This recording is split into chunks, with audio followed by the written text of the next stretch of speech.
The John, Anik, and Kenny Florian podcast. John, Anik, and Kenny Florian. I fucking love them. I can't get enough of them.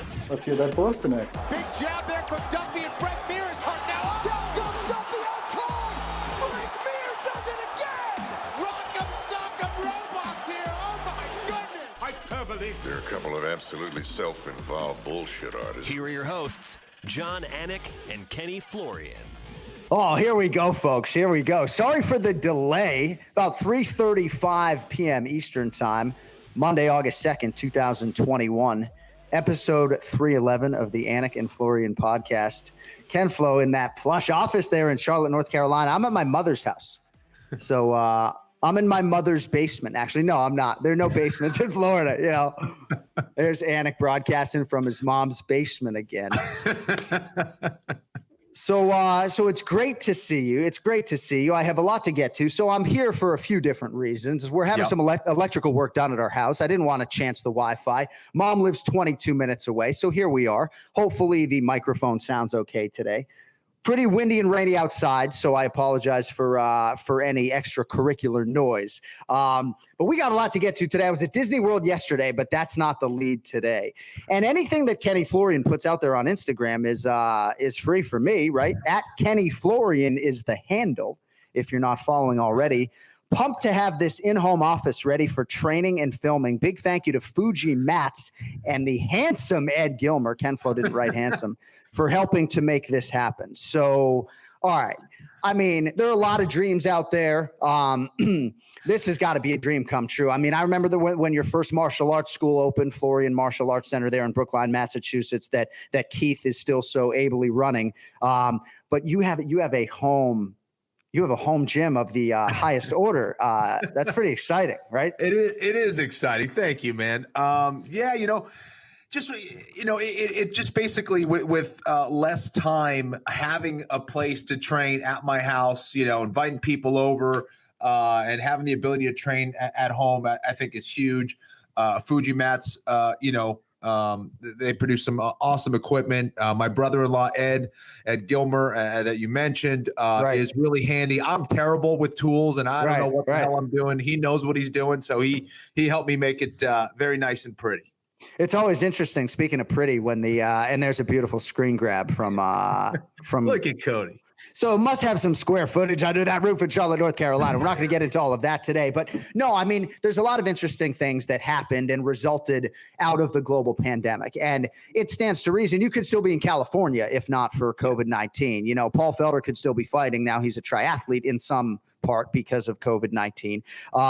But that's pretty incredible, man, to have that type of resource and facility under your roof with young children, right? Kind of goes both ways. If you want the break from the kids, now the commute to the jiu-jitsu training no longer exists. But I don't know, man. We saw this era of like garage gyms, and nothing makes me happier than when I saw that image of that jiu-jitsu school essentially at your residence. So thank you, man. I feel like the best kind of martial arts happens at home a lot of times. You can do your little research, and getting that in was pretty cool. So yeah, I'm excited, man.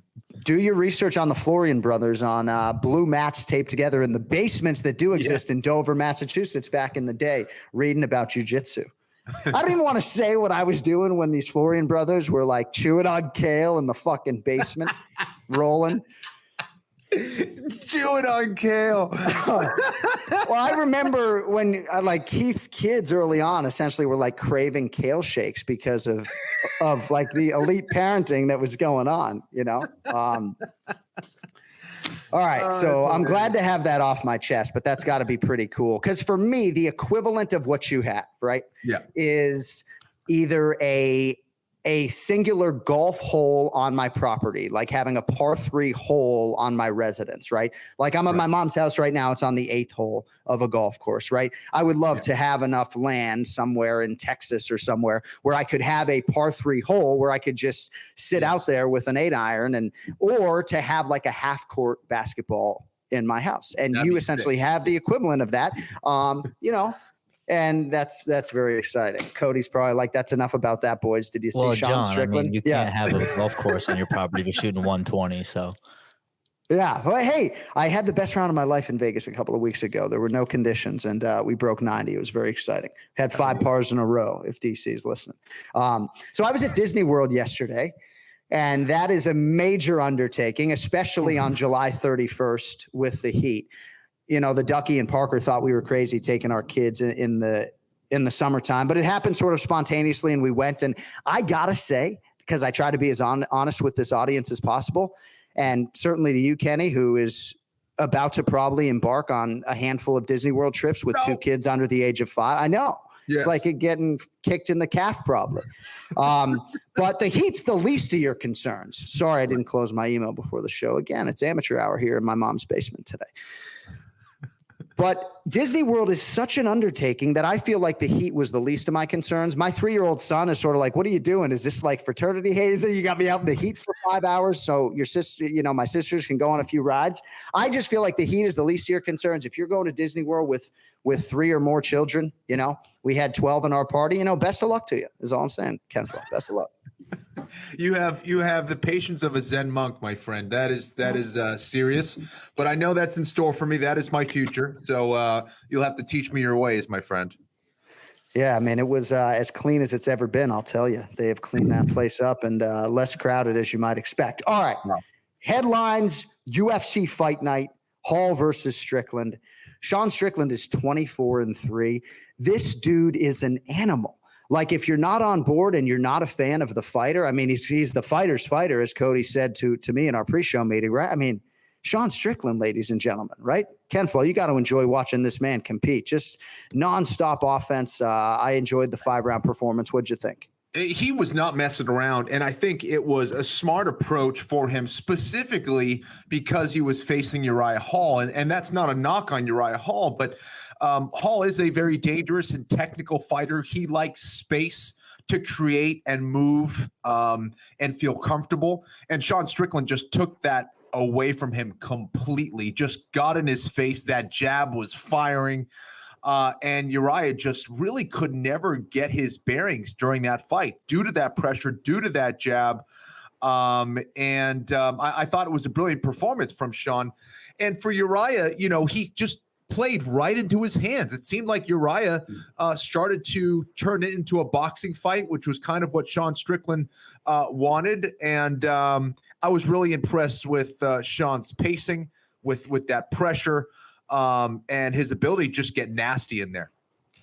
So this is a significant setback for Uriah Hall. I won't overstate it and get Ken Flo mad at me off the top. I already exposed his entire residence to the world today. So, but Michael Bisping said at the 3-minute mark of round 3, quote unquote, I think he's broken. And certainly I know the General Saif Saud was happy with the heart exuded by his pupil here. But obviously this fight did not go his way, and it's a major championship setback at his age, with all due respect. The winning streak was 4 and it goes away. Any thoughts on Hall, the heart or otherwise, in defeat over the weekend?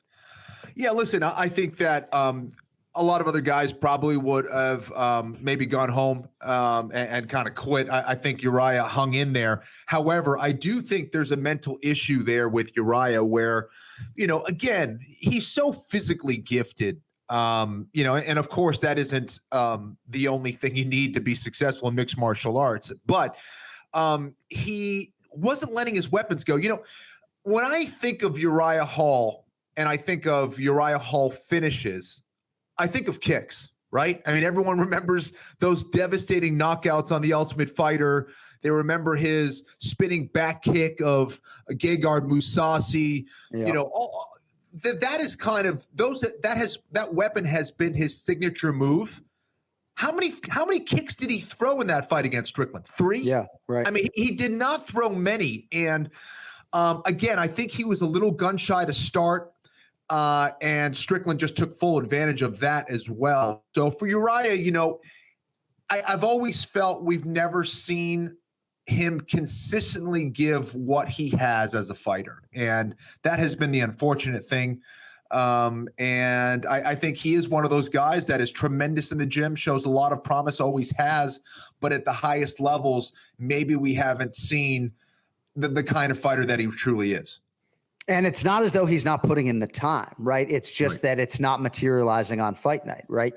In a lot of respects, in these big spots. And certainly, again, it has been, right? And that's what got him up to this point. You know, he would have been roundly criticized had he not finished Anderson Silva, but he was able to get him out of there late in that fight and, you know, had a big opportunity, obviously, this weekend. And I think a lot of what was coming out of Uriah's mouth, and Cody tells me he just turned 37 on July 31st. So this was his 37th birthday. But I lost my train of thought there. I was going to say something really fucking thoughtful about Uriah Hall, too.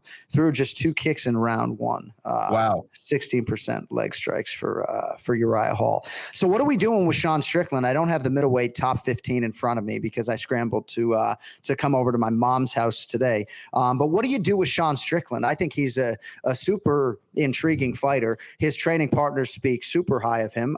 What do you make of Sean Strickland and the ceiling, I guess, at 85?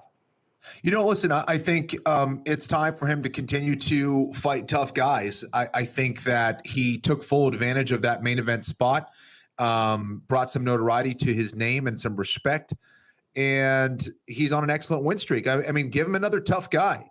He's a guy who's going to deliver an exciting fight either way. You know, he's an interesting guy. He's a crazy guy. He just wants to go out there and beat people up, it seems. So put him in there against another guy who's willing to do the same.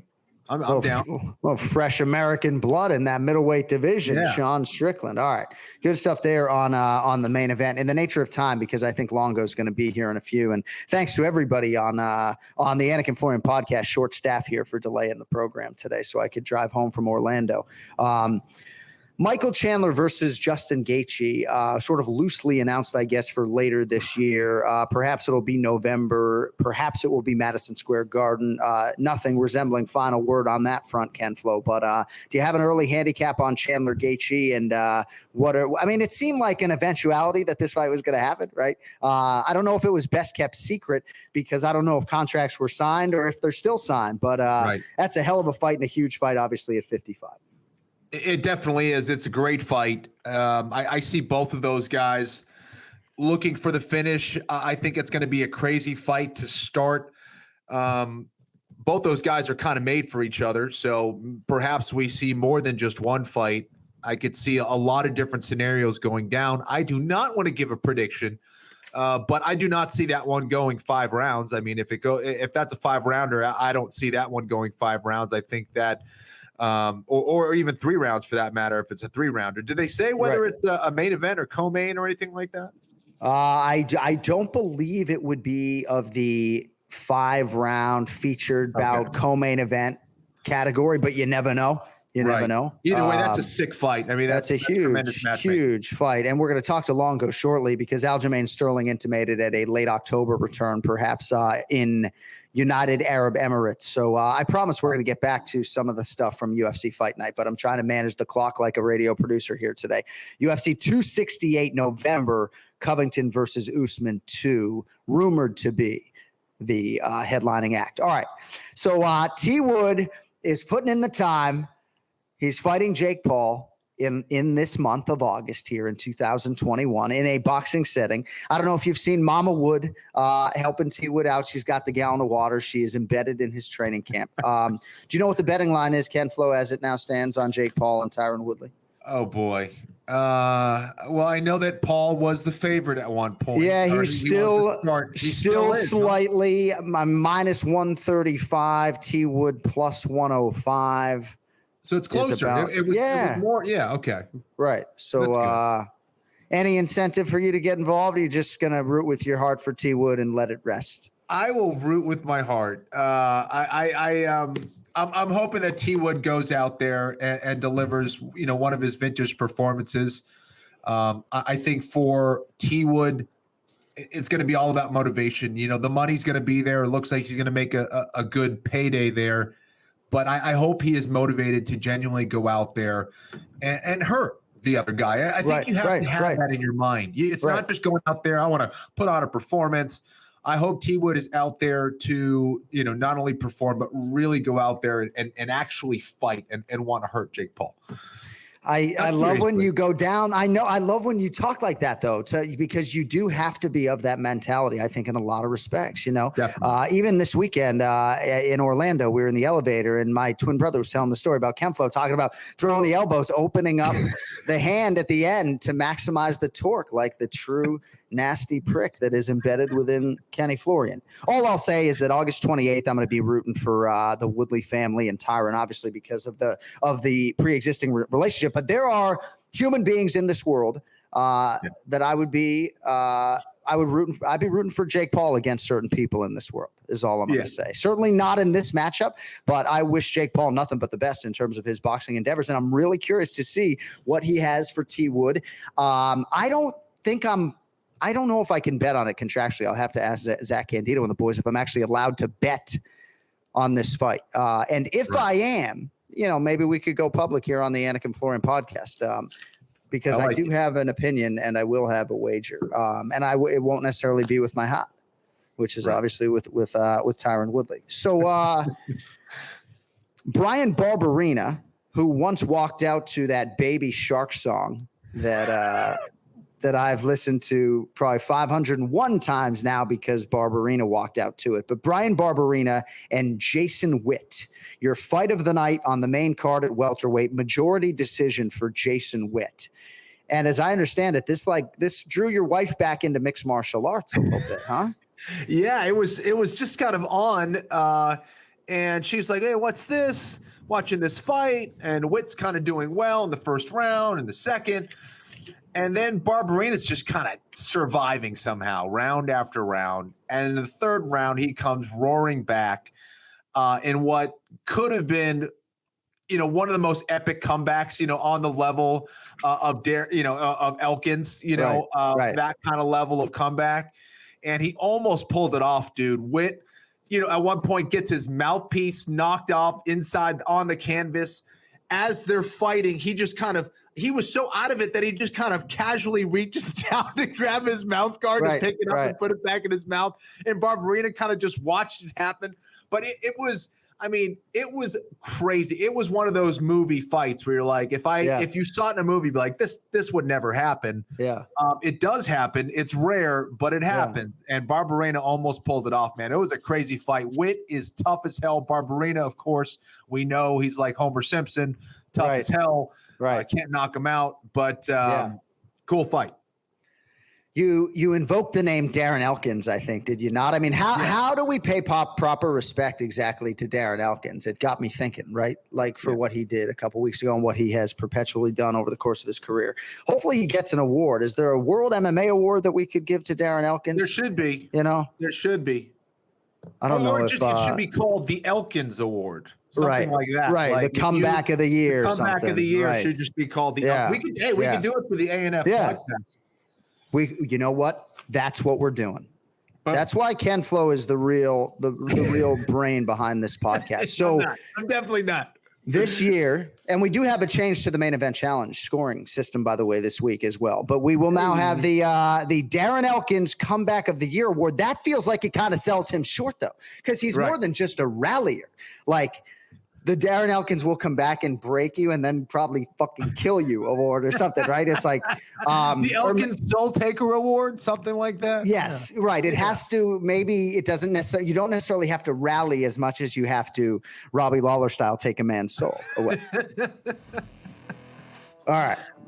Longo coming up in 60 seconds, but for a lot of professional athletes, fighters, podcasters, one of the biggest challenges is to build and monetize your own brand. Certainly if you're Floyd Money Mayweather or Jason Tatum, this doesn't necessarily apply. But for a lot of athletes, to set up an e-commerce store or site with all sorts of logistics just doesn't make a whole lot of sense. Well, that is where Millions comes in. This is a next level e-commerce platform. So strong, the concept and the people behind it, that I actually signed up myself. So whether you're an amateur athlete, pro, public figure of any kind, perhaps you just have a little podcast like this, the Millions platform allows you to, among other things, build a merchandise line with design help if you need it. If you got a guy like Cody Merrow, maybe you're good. You can start selling online right away. Like I had One More Sleep t-shirts on my page within 48 hours. You can get paid to do simple shout outs or more longer form Ask Me Anything videos, even run your own live watch party at Millions as well. Really is one-stop shopping in a lot of respects, and it is all completely free to sign up. I think think I might have actually buried the lead there. Free to sign up.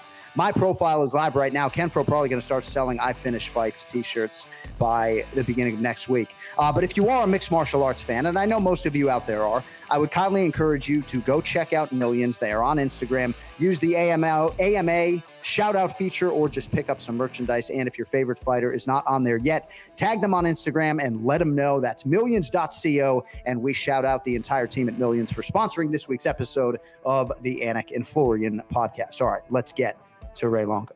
It's now time for the Ray Longo Minute. I want you to punch a hole in his fucking chest. That's what I want. The Ray Longo Minute. Starring Ray Longo. The John Anik and Kenny Florian podcast. Hey, there he is with sweat on the forehead. 4:04 p.m. Eastern. Just got done what? Working out. What am I doing? You changed the time. Again, he was right. He's not even Joe. He said he was joking. I was there at 11. Talking my Get out of here. Don't even. 100%. Don't do this to me. Talking. I go, I guess a blank screen, but I'm not sure. He's sitting there looking at his computer by himself for hours, twiddling his thumbs. I miss you guys. We always miss you. Don't even play with me. Please tell me you weren't there at 11 a.m. waiting for us. I wasn't there. All right, good. There's a live stream on his OnlyFans. There is a decent man inside here, if you can believe it. I just want to make sure. I think I'm going to cut it back to too much joking around, Kenny. You know what I mean? We got to get serious. No. I'm happy for you, man. John Anik, personality of the year, Kenny. You know who I'm voting for? Laura Sanko. But I can't control myself, Kenny. Hey, I mean, my twin brother voted. How could you get past those blue eyes? Come on, man. You're in hot competition. It's tough. My identical twin brother voted for Sanko as well. Okay. So it's between Sanko and Anik. But hey, listen, I'm ride or die. I'm all with you. My man. Hey, I appreciate that. So did you just get done just working out yourself, training somebody else? Together, right? Me and Jenny Nadell, we work out every day from 2 to 4:30. So I cut it short. All right. So, and again, I don't want to bog this down with details, but like when I write to you, hey, can you do 4 p.m. on Monday? You can always write to me. Hey, how about 4:30 when I get done working out with Jenny? And then Kenny and I, well, I'm just saying though, it's like, I'm not saying this to be funny. You do happen to be the star of the show, or at the very least, if you're not the star of the show, your approval rating is higher than any of the personalities on this show. So if you need 4:30, and with that being said, man, I really take serious. I want to thank everybody who reached out about my father-in-law passing. I mean, I really got some beautiful tweets and stuff. And sometimes if I don't get back to you, I appreciate everything. Very grateful for everything with that. That's definitely no joke, you know. And just a word on my father-in-law, just a great guy. And both of my wife's parents, I mean, I might have not agreed with them, but they both immigrated from Cuba in like 62, I think. And I might not agreed with them, but man, I couldn't respect people more than that, man. They had a business, they had buildings over there, they got stripped of everything. They came here, they worked their asses off, they made a beautiful life for their kids. And that's why, like, when I'm talking, somebody's kneeling and all this other bullshit, I go a little nutty because I know what it's like when I listen to those stories about just, and I'm not against protesting, but I just think there's a time and a place for everything. And I watch these people really break their ass and start from nothing. I mean, you hear the stories about just getting over here. It was crazy. And you could listen to even like Jorge Masvidal. You know, these people want to be freed at this point. You know what I mean? It's not about anything else other than, you know, they got sold a bill of goods back then. And it's just people ran for their lives and people had a lot of money and stuff. And I think once you listen to those people, you're so much more grateful for what we have here. And I just think there's a different way of doing it. And that's where I'm coming from. Yeah, so, you know, I listen to it. Yeah. Well, but I don't want to start off like that. Let's go back to Joe. Hey, of course. No, well, no. What was his name? Louis Aslan. Well, our thoughts, condolences with your wife, of course, and your daughters and the entire Longo family. But yeah, hopefully our Anik and Florian podcast family was heard from on that front. All right, now I'm going to go back to being a dick. You know, I just always find people's interpretation of time very interesting, Ken Flo, right? Yeah. like 4 p.m. Eastern. You just show up 4:04. I guess if you're the star of the show.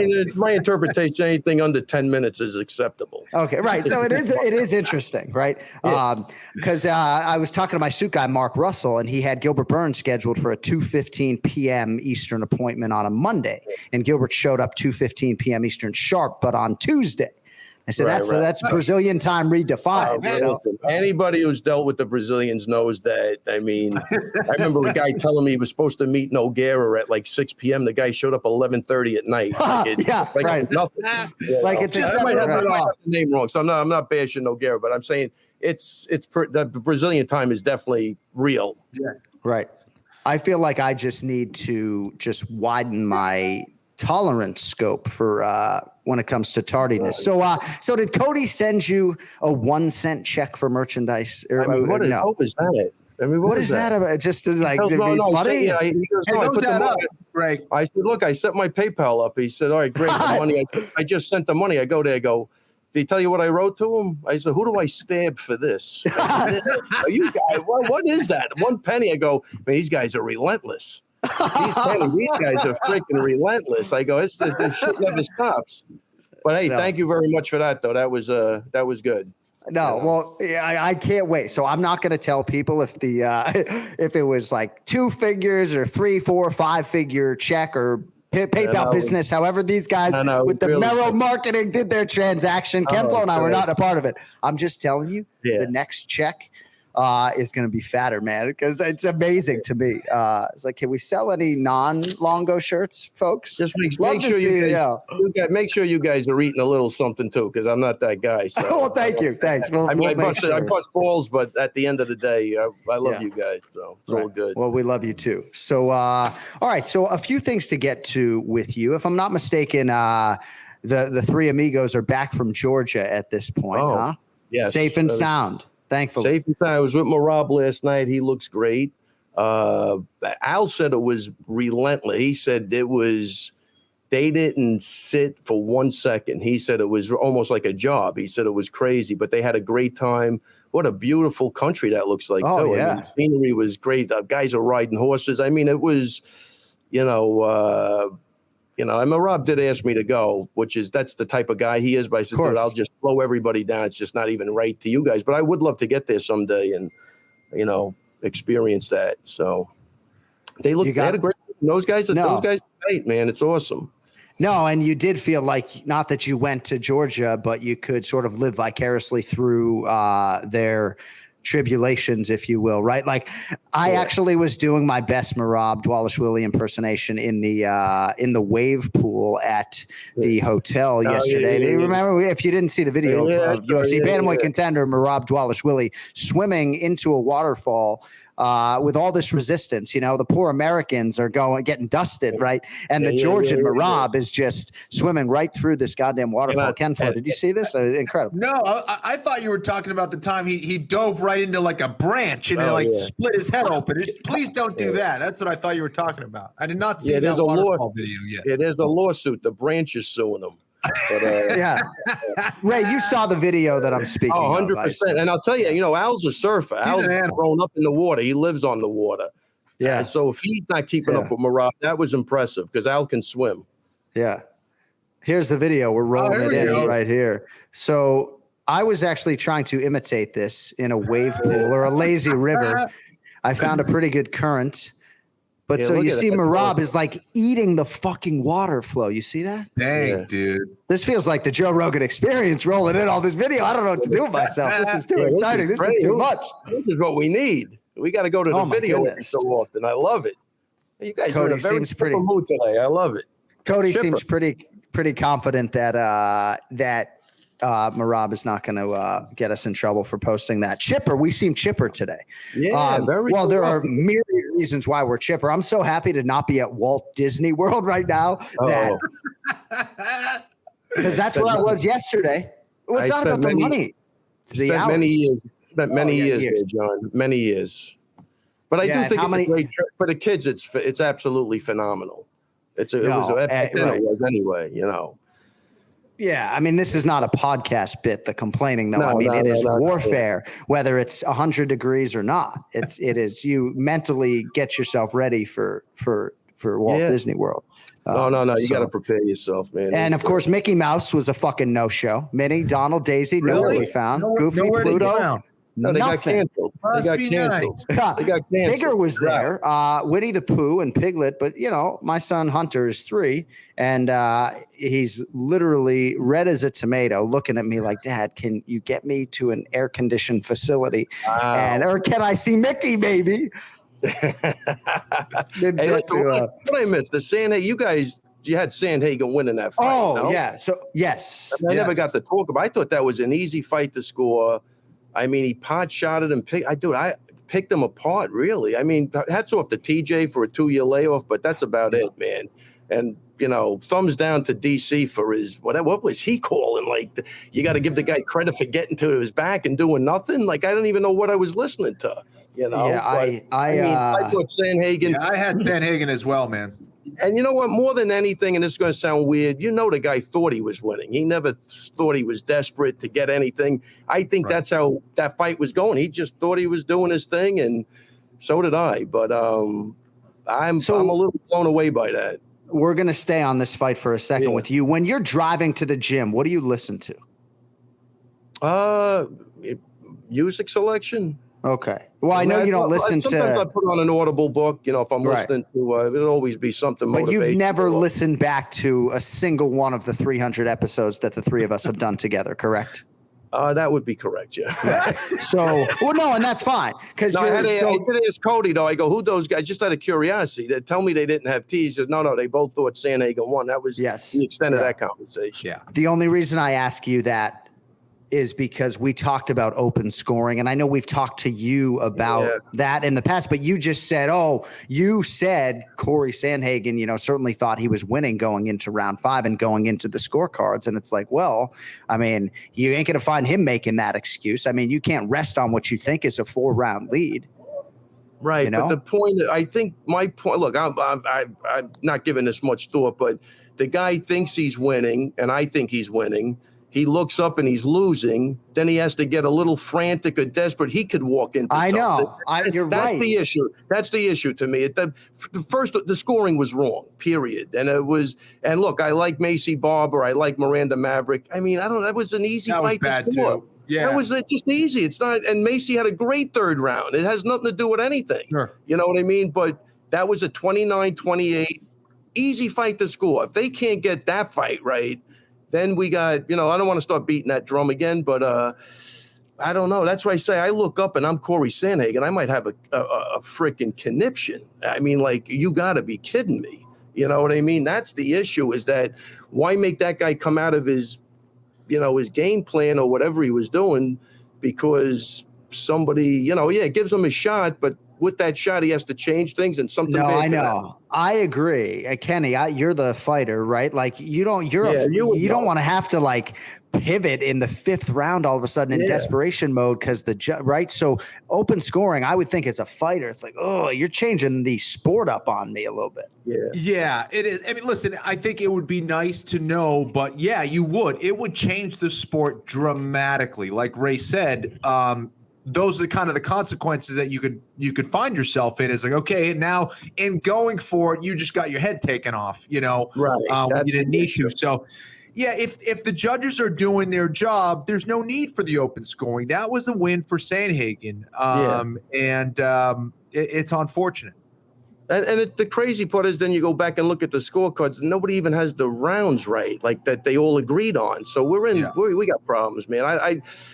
That fight, look, the Macy Barber fight with Maverick, I think was easy. That there's no excuse for. This one maybe could be a little tricky, if you want to give him control time, but he really did nothing, even in the 1st round. If Corey doesn't, I mean, if there's a takeaway for Corey, and look, I think this is what he learned from Aldo.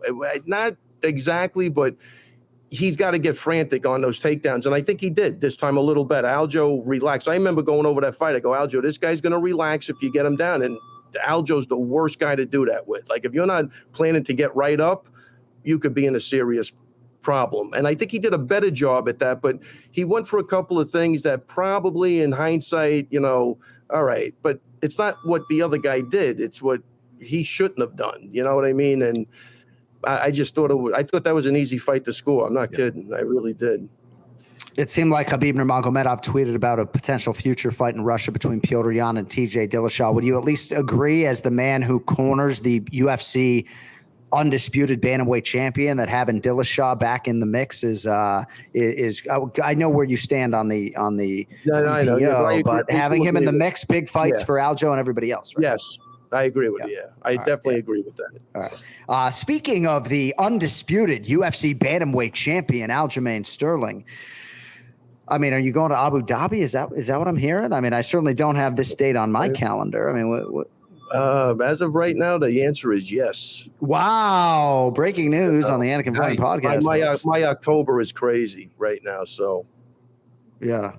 So Halloween and a costume will not be at the forefront of your mind, is what you're telling us. That will definitely not be at the forefront of my mind. All right. As long as they don't put those clown shoes and the triple XL T-shirt on, Ray. Then that they might do. Yeah, then I am dressed for Halloween. That's a good point, buddy. That's a really good point. I was thinking Luigi.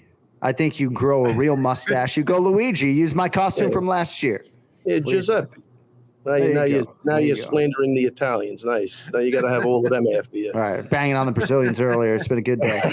I actually did kind of get canceled. I can't get into it, but it was not a good week in the Anik household for my I'll just leave it at that. All right. So I have a few other things with you, Ray. If I could have maybe 6 or 8 more minutes of your time. Yeah. You got a lot of media gigs going on right now, don't you? Oh, man. A lot of media mogul stuff going on. Crazy. Before I get to UFC 265, I guess this is a more somber note, and I don't know the exact up-to-the-minute details. And I don't know if there was, if there's medical blame to be cast, but it looks as though maybe Chris Weidman is going to need another procedure on his leg, and it could happen as soon as 10 days from now or so. Do you have anything for us on that? I have nothing. All I did is social media. I owe him a phone call. I think I saw he called on Saturday. I just been running around with everything that went on. So I will get back to him though and give you an update on that. But yeah, he knew that a couple of weeks ago. He told me that there might be. That's where he was heading, So I don't think it's a complete surprise, but only he knows what transpired. Yeah. So Ray, you don't know if that's because of the initial surgery went wrong, or if that's just kind of the nature of things that happened that way. It wasn't because he was walking on his leg or anything like that. Did you know any reasons why they have to do it again? I don't know. Okay. I really don't. I do know. I think he did tell me, but I can't, I think he was mad with the doctors at one point, but I don't know that for sure. Okay. Yeah. Reading comprehension, Kenney, was never my strong suit, but I believe I was able to glean that this wasn't anything that resulted of that, and that I think he did know a couple weeks ago that maybe there was going to have to be this fibula procedure done. But at least the fibula, I can tell our audience, is healing suboptimally, and that is unfortunate. So setback might be too strong a word, but that part isn't healing the way it is. And I did see a headline, I believe, from the great Dr. David Abbasi, who I know listens to the Anik and Florian podcast and who has looked at my knees. I thought I saw a headline from him with a question like, is there medical blame to be levied? But I really was trying to disengage from social media this weekend and hang out with Mickey Mouse. So I don't know exactly, but I would encourage you to check out the doctor's Instagram channel, because I think there will be further explanation there. All right. So Amanda Nunes is out of her,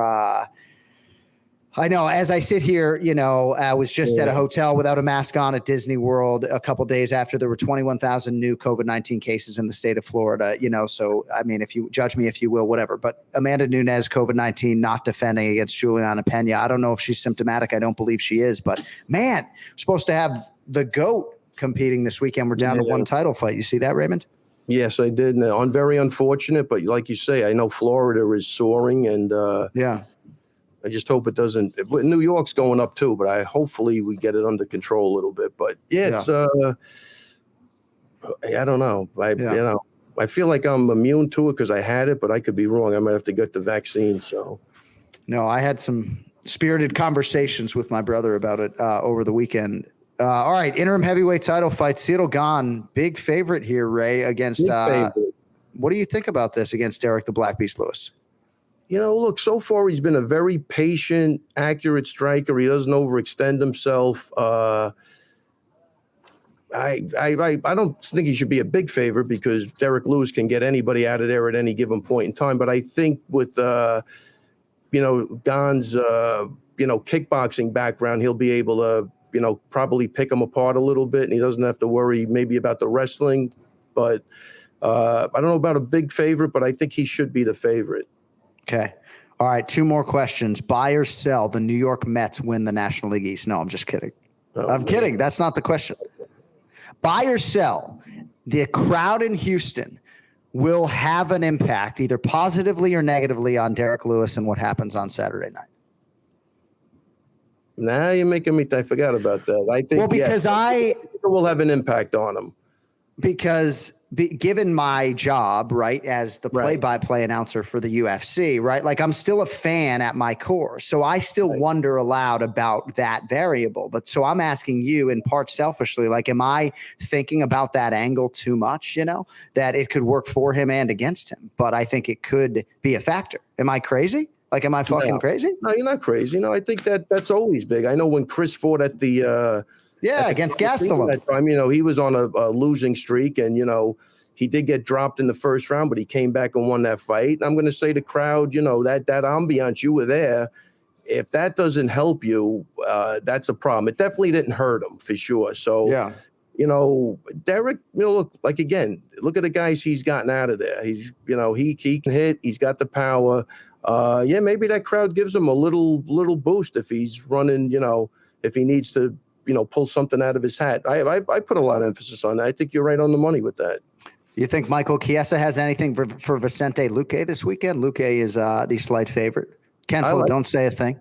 I like Chiesa a lot. Yeah. He's a tough guy. I think he's grown as a fighter. I think this is a good fight for him. I think he'll find a way to get it to the floor. And I think, I don't know. Look, I'm never going to say a bad word about Chiesa. I actually love the guy. So he's a great guy. So. Yeah. And we know you're a loyalist at your core. That's why you keep. I'm not even remotely. That guy's a good dude, and I think Vicente Luque. I don't know him, but he seems like a great guy. I've been in the locker room with him, but I go with Chiesa any day. You just fucking destroyed his name, but Vicente Luque. Luque. Close enough. First, really? Like Vincento. He turns everybody into an Italian. It's crazy. I'm just messing with you. I'm just trying to mess with you on the way out. Originally I thought it was Vincenzo Luque. See? Right. Turns everybody into an Italian. Yeah. Oh, you're right. Yeah. Hey, last thing, Ray. So Kenney sometimes sort of talks about, like hurting the other guy as a mentality on this podcast, right? And Kenney in many of his fights fought in a very violent way. And Sean Strickland fights in a very violent, aesthetically for me, pleasing way. What'd you think of Sean Strickland? Did you watch the main event? I did watch the main event. Yeah, he did. Does he look like an elite middleweight to you? He's a gamer, man. He had a great jab. He was able to out jab a guy who's got some speed. So wasn't a good look for Uriah Hall. I'll tell you right now. Right. I think Strickland's a tough dude. Yeah, I think he's. I think that was a great fight for him. But yeah, it was. I mean, I think I did pick it up in like the third round because I was out that night. But it's just perfect use of the jab. He was calm, cool, collective, and he shut down a guy that's got a pretty good offense, and there's got to be something to say about that. I think he's an elite. They got to just jump him up at this point. Yeah, I think so too. I mean, that was a great test. He passed that test. I mean. What was that, 50-45? I mean, I think there was a 50-44 in there, if I'm not mistaken there. 50-44, 50-45, and a 49-46. And I would have thought that was a great fight for Uriah Hall. I don't know. There was like in the third or fourth round, I didn't even know what I was looking at, but he definitely got out jabbed. And I don't know, Kenny, I don't know what you saw in that. Yeah, fight. I mean, I didn't think he really showed up as well. And again, it's partly because of Strickland maybe as well. But to me, Uriah just wasn't letting his hands go. And mentally, he seemed like undefeated man to start that first round, but I don't know. Yeah, it just wasn't a good. When I picked it up in like the third round, it just wasn't a good look. But hats off to Strickland. Yeah, I'd like to see him with somebody else at this point. But as far as building a guy up, that was a great fight to get 5 rounds under your belt. You can go 5 rounds. And again, I mean, he didn't. I think the reach advantage was with Uriah Hall, and he just got out jabbed. And guy looked like he was another day of sparring. He did look good. Yeah. All right, New York accent seminars with Ray Longo. Boy! Oh yeah, he's on I'm fire. Sorry, I got to not write material. It works out better when I just ad lib. I was just going to say, Wow. Sorry. I am ganja today. What are you doing? No, I drove back from Orlando. No. I wish. Yeah, really. I am out cold. I am dry as a bone, as they say. There? No, dry as a bone. Sober dry October. Sober October. It's fucking maybe August 2nd. We got to keep you sober more. I love it. I was gonna say, if you New York accent seminars with Ray Longo in Abu Dhabi in late October, if you're interested, stay tuned to the Anik and Florian podcast. But I couldn't, get through the joke. Kenny, he's on something. No, this is impossible. I swear to you. I demand a blood test. I demand a blood test right after this podcast. Come on. Isn't. I'll tell you. I mean, my eyes. I'll look right into the. At you. You're like a new man. I'm not at Disney World, bro. Yeah. I mean, I know you took your daughters 20 times. Right. It sounds like you took your daughters to Disney World like 6 times a year, like Dad of the Year type stuff back in the day. He left his fuel back in Orlando is what happened. They had to drag me around the park. Trust me, but yeah. Whew. And the trams are down. There's a lot of walking. My left arm from holding my left arm felt like I was going to fall off. But people don't want to hear that. We have military men and women who listen to this podcast, and they listen to me say, "Oh, I was holding my son at Disney World, and my arm felt like it was going to fall off," and they move on to the next podcast. Yeah, cute story, bro. Yeah, exactly.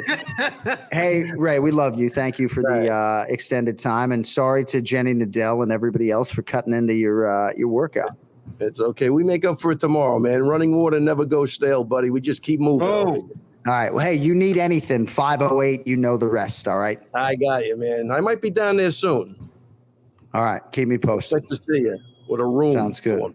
Whatever you need, man. Whatever we owe you. You're building up this podcast single-handedly, the Ray Longo Minute every week here. I want to take on this the Anik and Florian podcast. Come on. Can we take it does that mean financially? What do you mean by that exactly? Listenership? Oh, yeah, definitely. Listenership. I know our loyalists wonder why there are not more YouTube subscribers. I'm just focused on the content. My daughter just went to a Code Ninjas camp to become a YouTuber. Is YouTube camp. She doesn't like being called a ninja for whatever reason, right? Wow. But she just went to YouTube camp, and now she can, post videos, and she's a YouTuber. She's more qualified on that website than I am. Like, I lean on Cody. I can't post to the Anik and Florian podcast channel. I have no idea how to do that.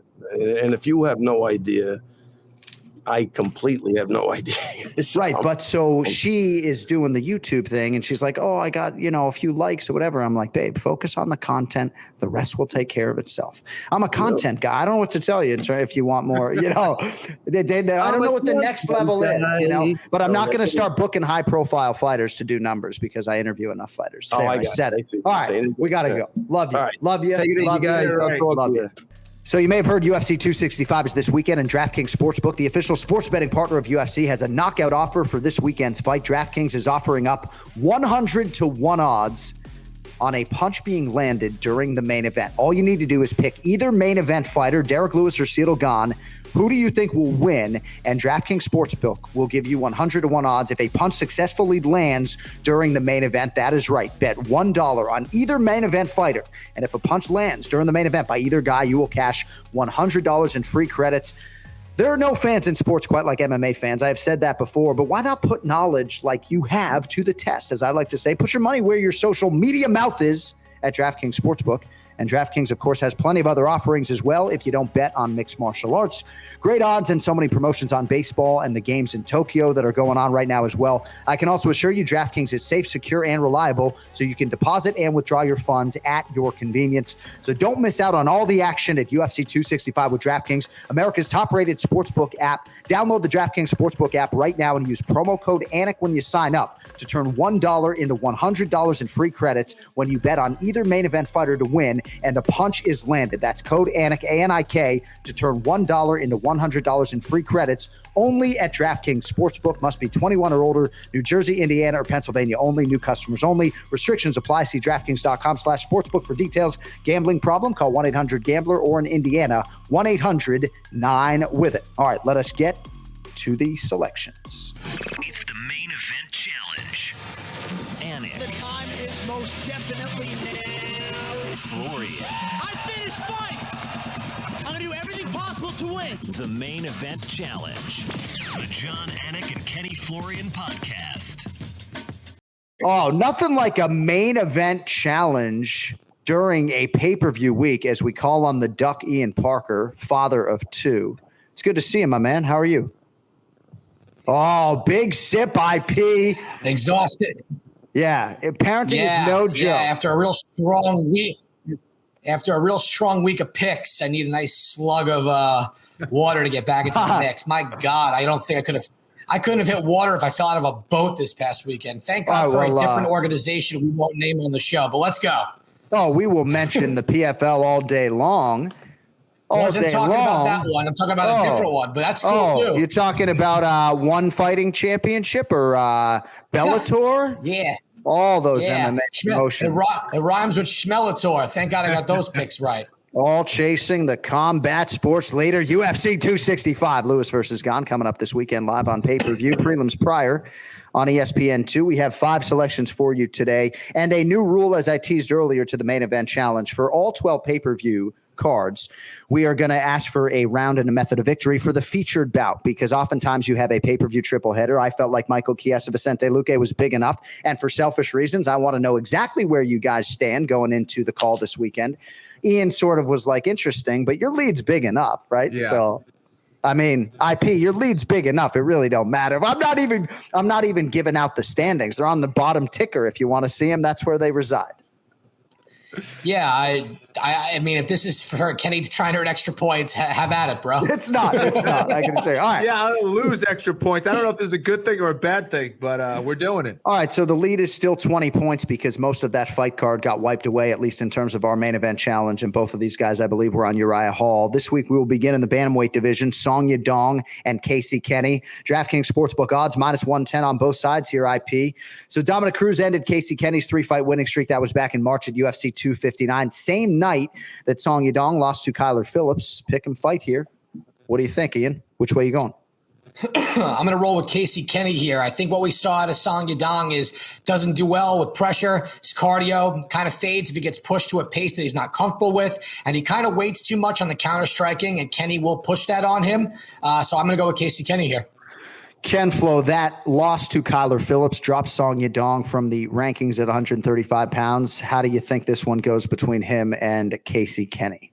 Yeah, listen, I think that was a great fight for Casey Kenney to look at and study. I also think he had a really tough matchup in his last fight, obviously against Dominic Cruz.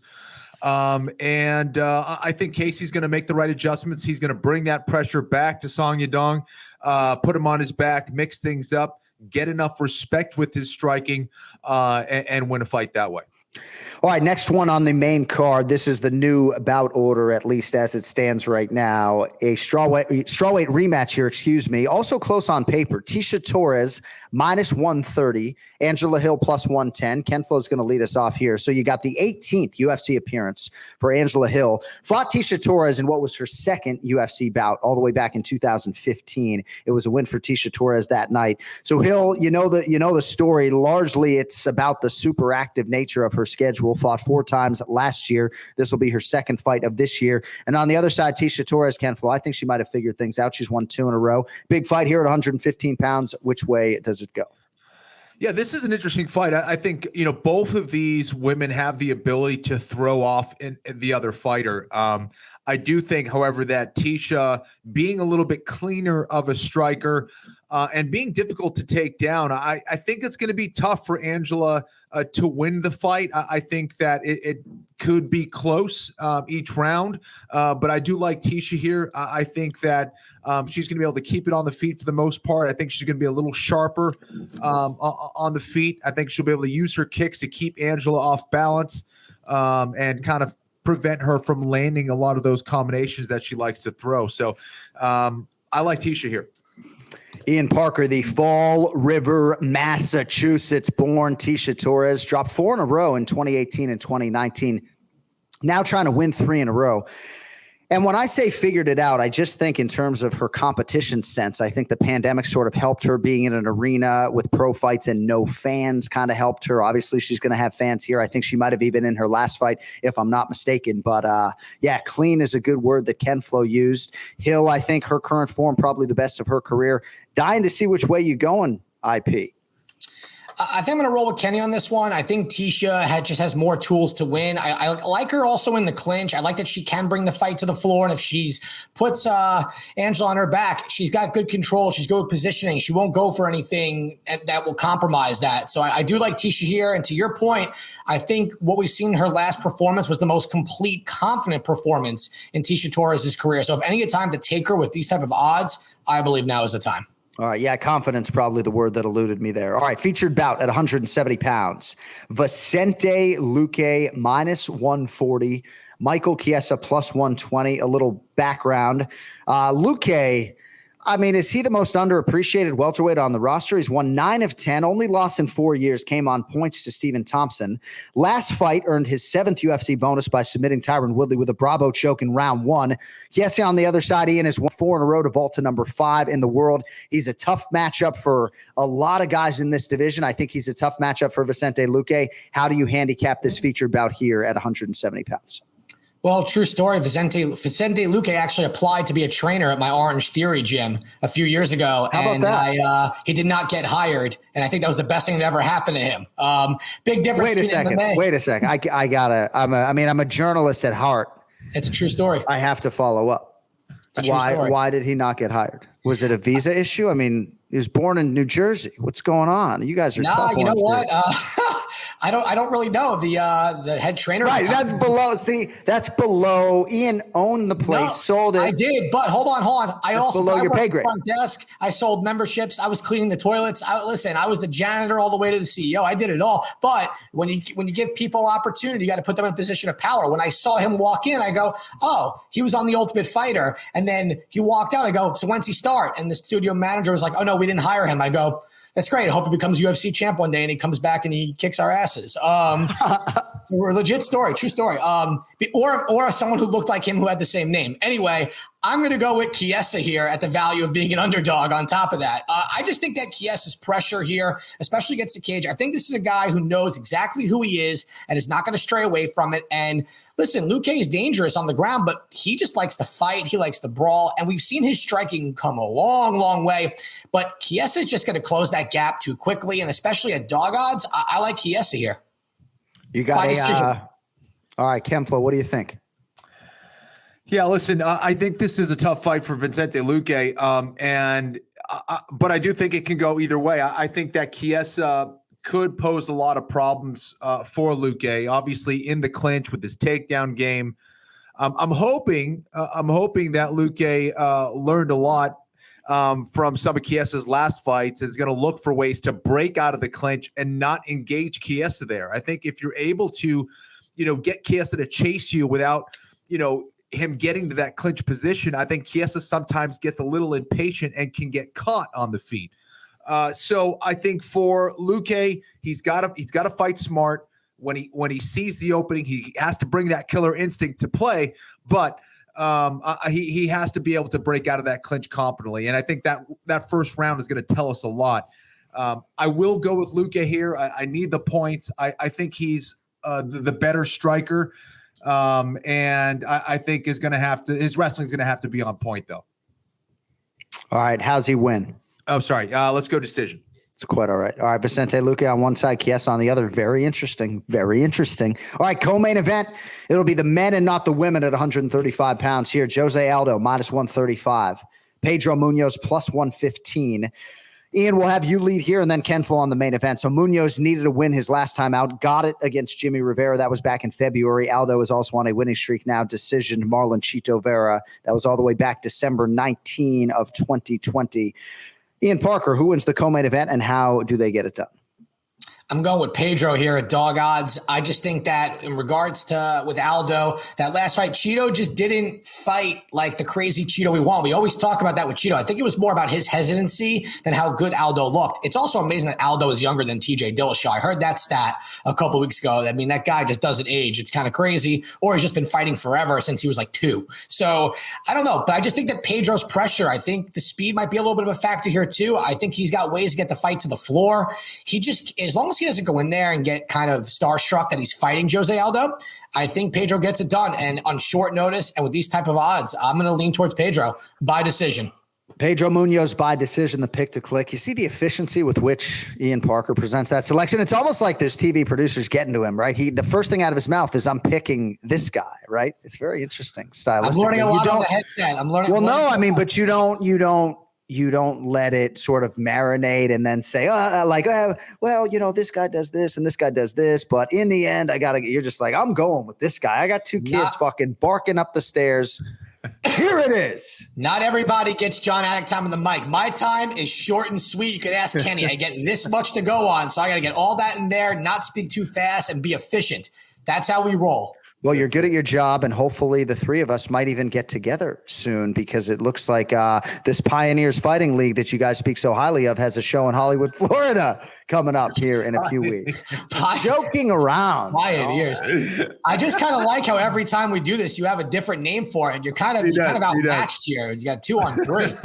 The joke is long running, so much so that I think I actually have forgotten what it actually says. But no, hopefully we can all get together depending on this pandemic. That'd be great. So I think, Ken Flo, we need a selection from you on the co-main event. And you fought Jose Aldo, if our listeners don't know, 10 years ago, October 2011. Wow. He's still going pretty strong here on a winning streak. What do you think about Jose Aldo Jr., the king of Rio de Janeiro, against Pedro Munhoz? Wow, I am old. Let's see. So for Jose, listen, I think that he is the better fighter on the feet. I think he's the better fighter on the ground. I do see why Ian is going with Pedro, though. I just see it a little bit differently. I think that Pedro is the hungrier guy, or could potentially be the hungrier guy. And that is what concerns me most here with Jose Aldo. I'm not going to write him off yet. I do think that, he's gone against some other guys and Petr Yan who have perhaps wanted it more.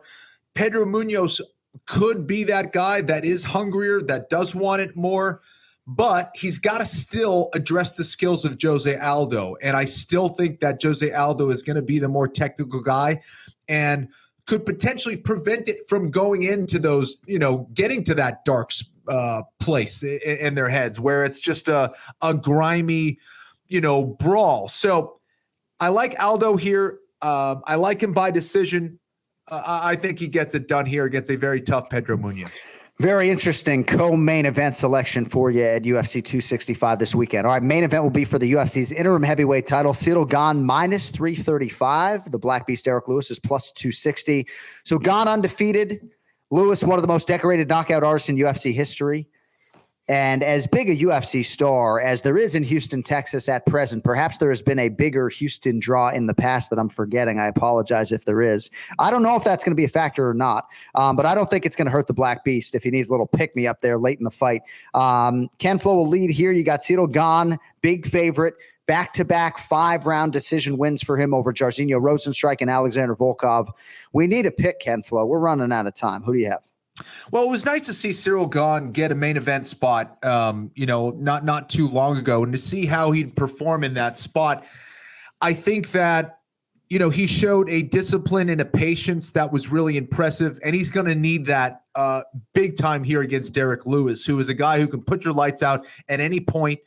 And it seemingly comes out of nowhere. That's the thing that makes Derrick Lewis so dangerous is, there's not a whole lot happening. And then all of a sudden, boom, you're sleeping on the canvas. So Derrick's a dangerous guy. Gane has to be very careful in the manner in which he attacks and which he goes forward. I do like that Gane attacks at angles. I do like that Gane likes to establish his range first.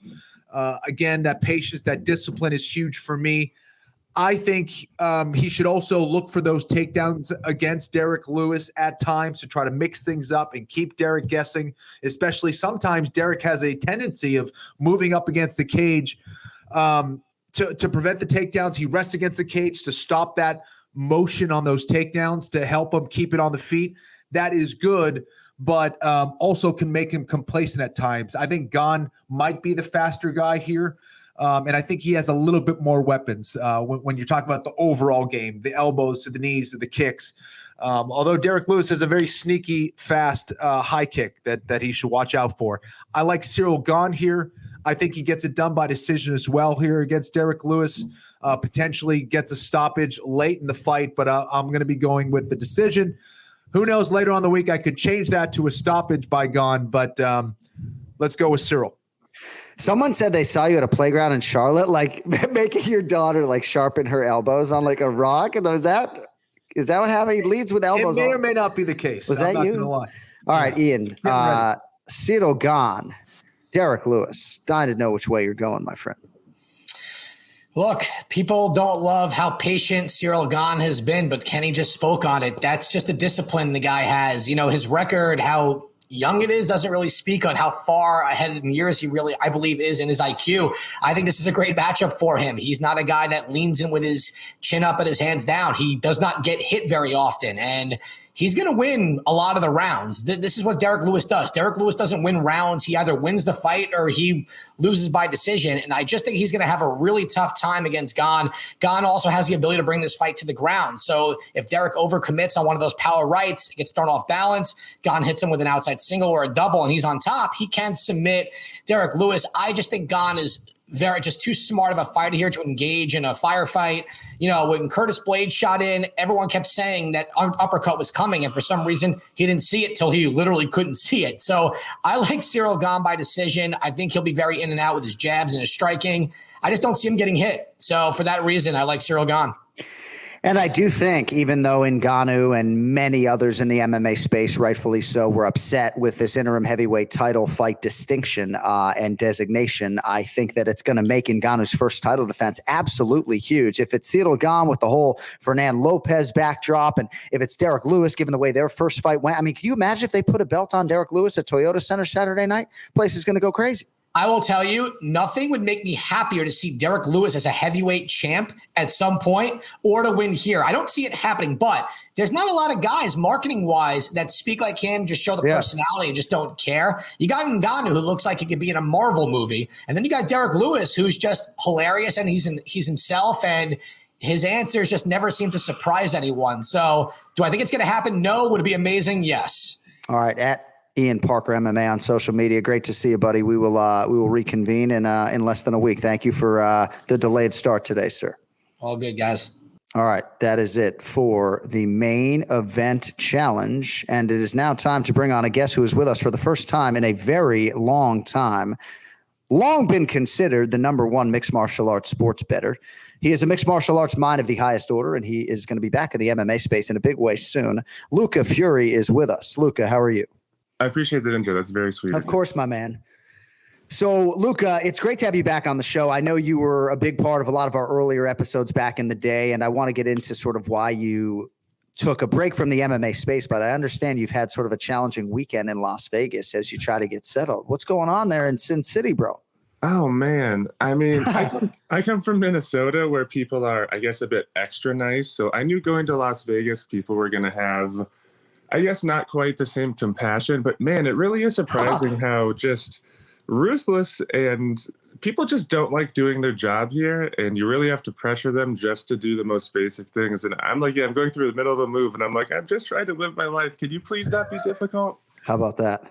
Well, it's great to have you sort of back in the space. I remember for a lot of people sort of bemoan the fact when you walked away, or I guess retired, with the distinction as one of the, sharpest MMA minds and handicappers. And I know you were on our podcast way back in the day a lot, but how long did you really step away? And did that mean you weren't like watching the sport at all on a regular basis?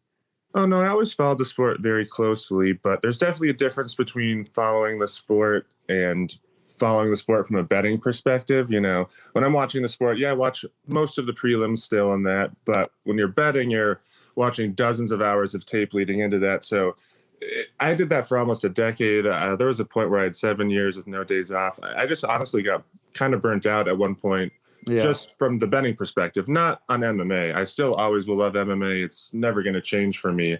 But after a few years off, I just decided that, something I was interested in doing again for a variety of reasons. But the biggest of all was that my fire and passion for it was back. Luca, it seems like the situation with the judging is kind of rearing its ugly head again.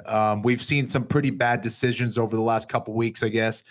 And I'm just curious as to how that has changed, or if it has changed the way you approach betting at all, both in your research of potentially who's judging or, the way that the fights have been going down. I don't know. How has that changed for you? Yeah, it's interesting you say that because when I stopped before, it was the end of 2017. And at that point, judging was pretty bad. And then since then, oh man, pretty much every robbery of the year for like the last several years at that point, I had bet on the loser. It was rough. I had definitely some thoughts about judging, but it certainly then got better in recent years. And then I noticed, just like you said, it's all of a sudden got worse again. And I'm like, man, as soon as I'm thinking about coming back, it gets worse again. What's this about? So when handicapping fights, it's absolutely a factor because there are certain things that we know judges overvalue and undervalue. And sometimes there are bad judging that you can't predict as a handicapper, but there's also a lot of times that you can. For example, if there's going to be a lot of fence pushing, and we know that a lot of times judges overrate that, I'm not interested in laying, say 4-1 on a guy when I know he's going to get fence pushed a significant amount of the time, right? So you have to factor in not just who you think is going to win the fight, but more importantly, we know there are certain tendencies of the judges, and you have to consider that. Would you ever want to judge if the per show rate was good enough? Would that ever interest you? Honestly, just from a passion perspective of the sport and how much I care about it, even though judging doesn't pay well, I've thought about going into judging just to be I just like to get into that and maybe figure out more what's going on and why it's just so poor across the board, because there are so many extremely educated fans. This is not like people talk about the scoring system all the time, but that's the problem. But here's my argument for that. If all of the fans watching it can score the proper winner using the exact scoring system that the judges are using, why can't they use the same scoring system to get it right? We don't need a different system. We need different judges. Why is it so hard to get the proper people in these seats cage side? Right. No, largely I agree with that. And again, I didn't intend to go down this road, but do you think 5 judges versus 3 would lessen the margin for error? Yeah, I was actually thinking about that recently. I believe it was Shuto maybe who did it several years ago, maybe 8 years ago. They did it only for a brief time, I believe. I'm not exactly sure of that. I can't remember exactly how it went, but I think that would be a good idea because, a lot of times when you have bad decisions, it's usually not unanimous. It's usually split. And perhaps if we have 5 judges, it'll be, a 4-1 decision in that case, or we get more dominant decisions first, because it's also not very good if a guy wins a split decision. It doesn't look good on a record. I think 5 judges would actually be good for multiple reasons, not just getting the right winner. So Luca Fury is with us here on the Anik and Florian podcast on social media at Fury's Fight Picks. So I think for Ken Flo, he's put up with me every Monday for 6 years, but the inconvenient truth of this show is that 41 times a year, I make him pick 3 or more fights on a Monday of fight week, which I know, Luca, is not at all ideal. I guess my counter argument to that would be, as an example, if I like Michael Chiesa at plus money, I'm sitting here on Monday. I know he doesn't have to cut to 56, as has often been the case in the past. If I like Chiesa at plus money, why not just fire early on? How does your week play out when you're a bettor? Forget capping for an audience, but in your bankroll, how do you sort of handicap early versus late? I start handicapping usually, I mean, sometimes actually as soon as the card ends on Saturday, but usually it's Sunday, sometimes in the afternoon or evening, because for exactly what you just mentioned, sometimes there's a line early in the week that has value. And usually I can't get down the amount that I want on, say, like a Monday. Usually I have to wait till maybe a Tuesday, Wednesday, Thursday anyways. But if I start handicapping on, say, a Monday, I'm not going to have my research done until, say, maybe a Thursday or a Friday. At that point, the line might already be significantly worse. You see a lot of line movement around Thursday and Friday typically. So I try to get my research actually started going as soon as possible. And what I'll also do is if I look at a card and I already have a strong lean right off the top of my head, where I'm very familiar with both fighters, and obviously I'm still going to do my research, but I can kind of already tell one of them is going to be a bet, or maybe an over-under or something is going to be a play there. Then I'll get started on that right away. And sometimes I will, in those cases, have a bet on Monday. And if you're someone who can be efficient and get bets out as soon as possible and the limits are high enough for you, it's absolutely worth it to hop on lines early, because usually the sharp sides are the ones that move later in the week. Well, we look forward to hearing from you intermittently on this show over the next few months as your schedule allows. But there is a pinned tweet on your page right now that says that you'll be working in person, on camera, and live radio for a company in Vegas. Can't say who yet, but going to be doing some things as their main MMA guy, mostly doing pre and post fight analysis. So was your move to Vegas a professional impetus, or I mean, that's very exciting news. You got to be excited to be really going full throttle back at this. I didn't know that. Yeah, I'm hoping to be doing more stuff beyond that. I actually really want to be pumping out a lot of content. And as I've been very open on Twitter, I want it specifically to be free, because before I did have some free content when I was around, but I also have premium content. And this time I want everything to be free. I want everyone to be able to profit as much as possible off of my bets and enjoy my content. So I'm going to be trying to do a lot more free content. And as far as moving to Vegas, originally it was just more of a lifestyle thing, but there's some things I don't like about the town, kind of as I mentioned before. And now the reason I stayed is purely for professional reasons. It's a great hub, and there's a lot of MMA stuff going on here. Do you follow the Twins and the Vikings? Do you ever bet on or against those teams, or is your heart not invested? The only sport I bet on is MMA currently. I used to bet on NFL for 3 seasons. I went 2-1 on those seasons, but then I just got too busy with MMA. But the Twins and the Vikings, I'll just say I don't exactly trust them. I have lifelong stories of not the best experiences. Well, it's good to hear your voice. Great to have you back in the space. Good luck navigating those Vegas waters, and don't be a stranger, my man. We'll talk to you soon. Yeah, I appreciate it. I'm sure I'll be back. Looking forward to it. All right, there he is, Luca Fury, with us here on the way out on the Anik and Florian podcast. All right, so when are you coming to Hollywood, Florida exactly? Let's see, folks, if Ken Flo will actually tell me the date, his arrival date. I'll be like hanging out outside the hotel with a mask on. When are you? What do you got a show next Friday night? Right? Yeah. So exactly. So next Friday. So I usually get to town if it's on a Friday night. I'll get there like Wednesday. All right, we got a great grocery store called Publix down here. It's a chain. So, I mean, I'll take you to Whole Foods if you want. There we go. Publix. Yeah. All right, he likes his organic stuff. But we got, Publix has a really good bakery if you want to get like a vanilla cake or something. I don't know.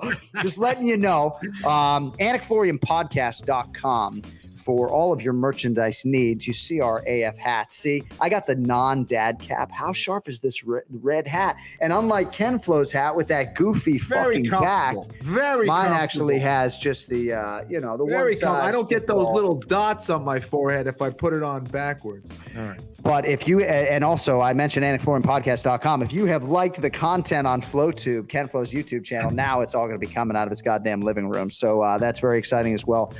We will see you for UFC 265 this weekend. It will be me, Daniel Cormier, and Dominic Cruz on the sticks. I believe Joe Rogan had a comedy conflict. So we look forward to seeing you through our televisions this weekend. And thanks to our sponsors today, DraftKings and Millions. If you do want those One More Sleep t-shirts, you can find them at millions.co.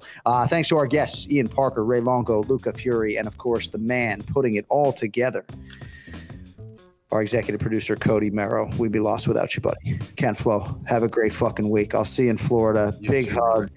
Until next week, folks. Thank you all for listening. Tell your friends. Appreciate every last one of you. We will see you from Houston. Let's go. Yo, later.